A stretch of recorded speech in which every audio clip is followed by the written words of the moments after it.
jigar yog' bosishi oqibatlari. Jigar o'zi dezintoksikatsiyon vazifani bajaradi organizmda. Jigar hujayralari fosfolipidlardan iborat. Jigar yog' bosganda fosfolipidlar o'rnini yog' hujayralari egallaydi. Qon jigardan filtrlanganda qondagi hamma zaharli moddalar jigar to'qimasida ushlab qoladi, qonni tozalaydi. Bu jigarda yog' almashuvining buzilishi. U semiz ozg'inligiga qaramaydi. Jigarda yog' bosishi hisobiga xolesterin oshib ketadi, tomirlarni yog' bosadi, ateroskleroz holatlar bo'ladi, qon tomirlari yog' bosishi, tiqilishlar, miya kapillyarlarida yog' tiqiladi, xotira buzilishi holatlari bo'ladi, qon bosimi oshadi. Jigar yog' bosishning sabablari hozir statistika bo'yicha 3 tadan bitta odam jigarni yog' bosgan.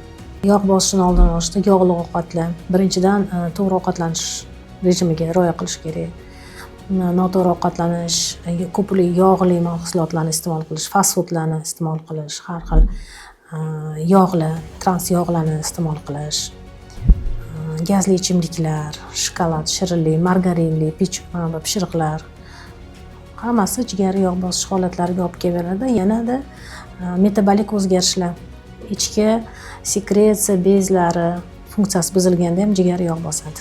Zararli odatlarga alkogolizm iste'mol qilish, alkogol ichimliklar, sigaret chekish, nos chekish, ko'p mana bu oblastlarda nos iste'mol qilib yurishadi, chekib zararli odatlarga kiradi.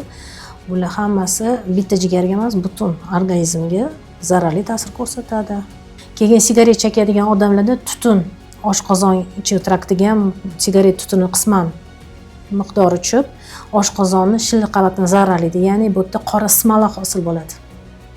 Gastritlarga olib keladi, yazvalarga olib keladi, eroziyalarga olib keladi, oshqozon ichi surunkali kasalliklariga olib keladi.